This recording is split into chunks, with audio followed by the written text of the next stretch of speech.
पृथ्वी पर इंसानी सभ्यता लगभग 70 लाख साल पहले ही होने का अनुमान लगाया जा सकता है, जिनमें आज के आधुनिक इंसानों के पूर्वज भी शामिल थे। पृथ्वी पर जीवन लगभग 30 करोड़ साल पहले आया और माना जाता है कि इसी समय के दौरान खुद पृथ्वी पर डायनासोर जैसे कई जीवों की सभ्यता बनी और ख़त्म हुई। वैसे अक्सर पृथ्वी में होने वाले क्रमागत विकास इन सभ्यताओं के विनाश का मूल कारण बनते रहे हैं। हमने ज़्यादातर अपनी स्कूली किताबों में पृथ्वी की संरचना और इसमें आने वाले बदलाव को पढ़ा है, परंतु आज हम लोग पृथ्वी के बनने का असली राज और इसके एंशिएंट जियोग्राफी एस्पेक्ट्स को समझने की कोशिश करेंगे। लगभग 4.5 अरब साल पुरानी पृथ्वी के बनने का इतिहास बहुत ही लंबा है। वैसे तो ज़्यादातर लोगों को लगता है कि हमारी पृथ्वी बिग बैंग के कारण ही बनी है, परंतु असल बात तो ये है कि हम लोग पृथ्वी की उत्पत्ति के असल रहस्य को आज तक ढूंढने में सफल नहीं हुए हैं या फिर सक्षम नहीं हुए हैं। वैसे कुछ रिसर्चर्स यह मानते हैं कि हमारे सोलर सिस्टम के बनने में करीब 10 करोड़ साल के अंदर हमारी पृथ्वी बनी। वैज्ञानिकों की माने तो पृथ्वी के उत्पत्ति का मूल कारण 10 सीरीज टक्करों को माना जा सकता है और प्रत्येक टक्कर में धमाके में निकलने वाले पत्थर के टुकड़े धीरे धीरे करके इकट्ठा होकर पृथ्वी को बनाते रहे। हालांकि इसके अगेंस्ट कुछ वैज्ञानिक यह भी कहते हैं कि चांद पर मिलने वाले कुछ पत्थर के अवशेष आज से लगभग 4.5 अरब साल पुराने हैं, जबकि चांद पृथ्वी से ही बना हुआ है और यह पृथ्वी के बनने के समय सीमा को पूर्ण रूप से समर्थन नहीं करते हैं।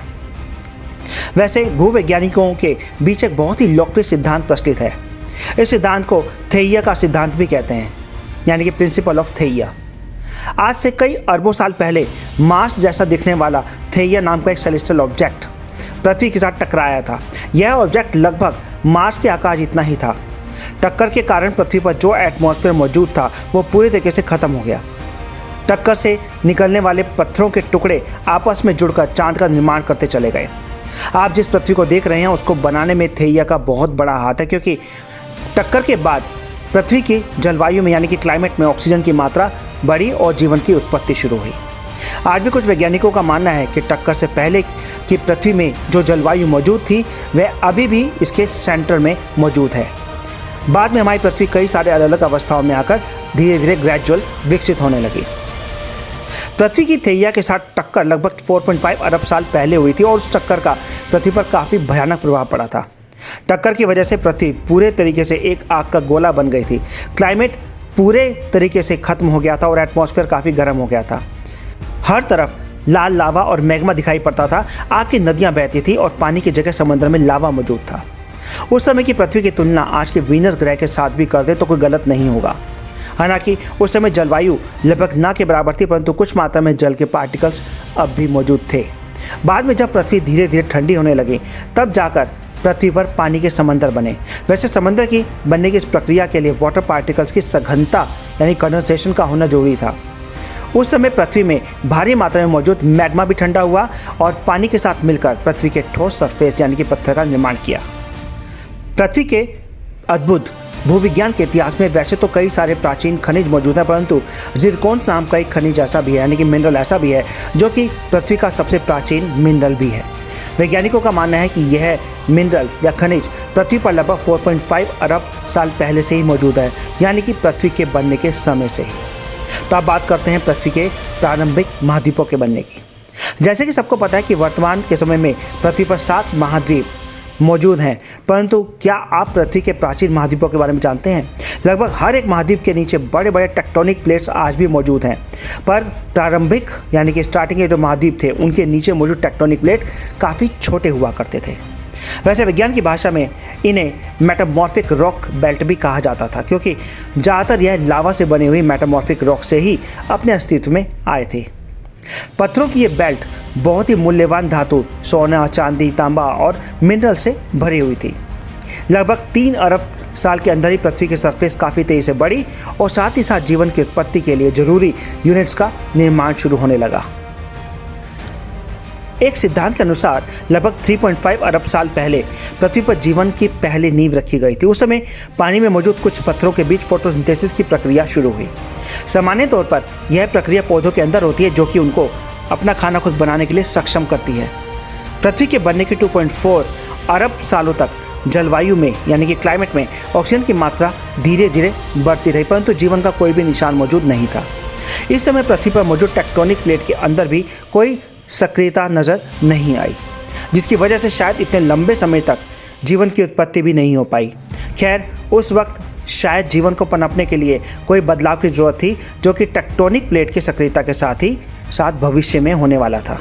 अब बात करते हैं एक विशाल महाद्वीप, सुपर कॉन्टिनेंट, जिसे पेंजिया कहा गया, जिसने आज के महाद्वीपों को बनाया। यूँ तो पृथ्वी के जियोग्राफिकल हिस्ट्री में पेंजिया जैसे कई सारे विशाल महाद्वीप बने, जो कि आकार में आज के महाद्वीपों से कई गुना बड़े थे, परंतु आखिर में जो महाद्वीप आज के महाद्वीपों को बनाने वाला था वो पेंजिया था। कुछ वैज्ञानिक ये भी मानते हैं कि कई महाद्वीपों के बंटने के बाद भी आज के महाद्वीप आपस में कई बार इकट्ठे भी हुए हैं। यह बात सोचने से काफ़ी अटपटी लगती है, परंतु सच है। वैसे पृथ्वी के टेक्टोनिक प्लेट की सक्रियता के ऊपर महाद्वीपों की गति निर्भर करती है, इसलिए जिस समय टेक्टोनिक प्लेट्स की संरचना जैसी रहेगी वैसी महाद्वीपों की संरचना भी रहेगी। हमारा देश भारत पूरे तरीके से एक स्वतंत्र टेक्टोनिक प्लेट के ऊपर मौजूद है, इसलिए आज भी पूरा का पूरा देश एक तरीके से गतिशील है, मूव कर रहा है। इसी गतिशीलता के कारण आज हम हिमालय को देख पा रहे हैं। दो टेक्टोनिक प्लेटों के अंदर की टक्कर का नतीजा हिमालय का बनना है। आज भी भारतीय टेक्टोनिक प्लेट धीरे धीरे यूरेशियन प्लेट की तरफ बढ़ रहा है। इसी वजह से एक साल में यह लगभग 6.1 सेंटीमीटर तक ऊंचाई में बढ़ जाता है। अरबों साल पहले पृथ्वी एक बर्फ का गोला थी, लेकिन टेम्परेचर में गिरावट आना और वैज्ञानिक मानते हैं कि इसका कारण एक विशाल महाद्वीप का आपस में टूटना था। उस समय में पूरी की पूरी पृथ्वी मोटे बर्फ के चादर के तले दबी पड़ी थी, इसलिए कई बार पृथ्वी की इस अवस्था को देखकर वैज्ञानिक इसे स्नोबॉल अर्थ भी कहते हैं। हड्डियां तक जमा देने वाली जलवायु के साथ ही साथ ग्लेशियर के जमावड़े आपको पूरे पृथ्वी के ऊपर देखने को मिलते। ऐसे में पृथ्वी पर जीवन का होना बहुत ही मुश्किल था। पहले से ज्वालामुखियों से निकलने वाली कार्बन डाइऑक्साइड उस समय पृथ्वी के जलवायु में फंस कर रह गई थी, जो कि बाद में पृथ्वी के सरफेस को ठंडा करने के लिए जिम्मेदार बनी। उस समय इक्वेटर के पास स्थित जगहों पर भी ग्लेशियर्स के बड़े बड़े टुकड़ों की मौजूदगी आज भी वैज्ञानिकों को हैरान कर देती है। ऐसे में आप अंदाज़ा लगा सकते हैं कि पृथ्वी के ऊपर जीवन के पनपने के लिए कितना भारी संघर्ष से गुजरना पड़ा होगा। अब हम लोग पृथ्वी पर जीवन के पनपने के बारे में बात करें तो आज से लगभग 65 करोड़ साल पहले पृथ्वी में काफ़ी ज़्यादा बदलाव देखे गए। उस समय टेम्परेचर जीवन के पनपने लायक होने के साथ साथ जलवायु में ऑक्सीजन की मात्रा बढ़ने लगी। बर्फ के गोले से अब पृथ्वी धीरे धीरे अपने असली अस्तित्व में आ रही थी। 30 से 54 करोड़ साल पहले पृथ्वी पर पहली जीवन की उत्पत्ति का अंदाज़ा लगाया जाता रहा है। वैसे उस समय बनने वाले पहले जीव यूनिसेलुलर थे, जो एक सेल के बने हुए थे, और बाद में उनके अंदर विकास के चलते मल्टीसेलुलर जीवों का अस्तित्व आया। पानी में पृथ्वी के पहले जीव मिले थे, परंतु उसके ऊपर भी अभी कंफर्मेशन आना बाकी है। वैसे इस समय महाद्वीपों की गतिशीलता एक गौर करने वाली चीज़ है, क्योंकि इसी वजह से ही भूभाग पर मौजूद मिनरल पानी के अंदर मिल पाए, जो कि बाद में शायद जीवन के लिए एक न्यूट्रिशन बनकर सामने आया। तो हम बात करते हैं पर्मियन पीरियड के बारे में। यह पृथ्वी के भूगोलीय इतिहास यानी जियोलॉजिकल हिस्ट्री में एक ऐसा वक्त था जब पृथ्वी को पहली बार भारी तबाही का सामना करना पड़ा था। सिर्फ 60,000 सालों के अंदर ही अंदर पृथ्वी पर उस समय मौजूद 90% जीवों की प्रजातियां खत्म हो चुकी थी, नष्ट हो चुकी थी, और जीवन की समूल नाश का खतरा मंडरा रहा था। आज से लगभग 25 करोड़ साल पहले यह भयानक काल पृथ्वी को अपने चपेट में ले ही लिया था। इसी भयानक समय के दौरान ही डायनासोर की उत्पत्ति हुई थी।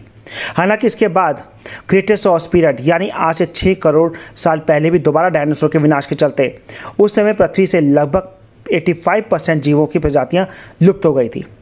वैसे डायनासोर के लुप्त होने का कारण साइबेरिया में होने वाले एक विशाल ज्वालामुखी के धमाकों को माना जाता है, और चौंकाने वाली बात यह भी है कि ज़्यादातर लोगों को आज भी यह लगता है कि डायनासोर के लुप्त होने का मुख्य कारण मेटेओराइट का टकराना है, जो कि पूर्ण रूप से सत्य नहीं है। पृथ्वी में लगभग 5 आइस एजेस की पुष्टि मिलती है। आज से 26 लाख साल पहले एक आइस एज का अंत हुआ, और आगे भी ऐसी आइस एज का चक्र चलता रहेगा। आइस एज के बारे में सबसे अजीब बात यह है कि जब भी कोई आइस एज शुरू होता है तो तब पोलर एरिया से ग्लेशियर नॉर्दर्न हेमिस्फीयर तक पहुंचते हैं। ऐसे में नॉर्दर्न और साउदर्न हेमिस्फीयर का ज़्यादातर हिस्सा बर्फ से ढक जाता है। आज के समय में हम यानी इंसानों ने जिस तरीके से पृथ्वी पर अपना वर्चस्व कायम किया हुआ है, उसको देखते हुए वैज्ञानिक इस समय काल को प्लास्टिसीन का नाम देते हैं। आज हम जिस प्लास्टिक का इस्तेमाल कर रहे हैं उनके डिसइंटीग्रेशन यानी विघटन का समय सीमा लगभग 450 से 1000 सालों तक का है। इसलिए वैज्ञानिकों का मानना है कि भविष्य में अगर पृथ्वी बदलती है तो उस समय प्लास्टिक का प्रभाव एनवायरनमेंट पर काफ़ी ज़्यादा रहेगा। और कुछ साइंटिस्टों का ये भी कहना है कि प्लास्टिक से बने हुए पत्थर हमें भविष्य में देखने को मिलेंगे। ऐसे में यह युग और इससे प्रभावित होने वाले भविष्य के युगों को भी प्लास्टिसिन का नाम देना कोई गलत बात नहीं है। तो दोस्तों अगली वीडियो में फिर मिलते हैं कुछ और इंटरेस्टिंग फैक्ट के साथ। अगर आपको वीडियो पसंद आए तो लाइक शेयर और सब्सक्राइब जरूर करें।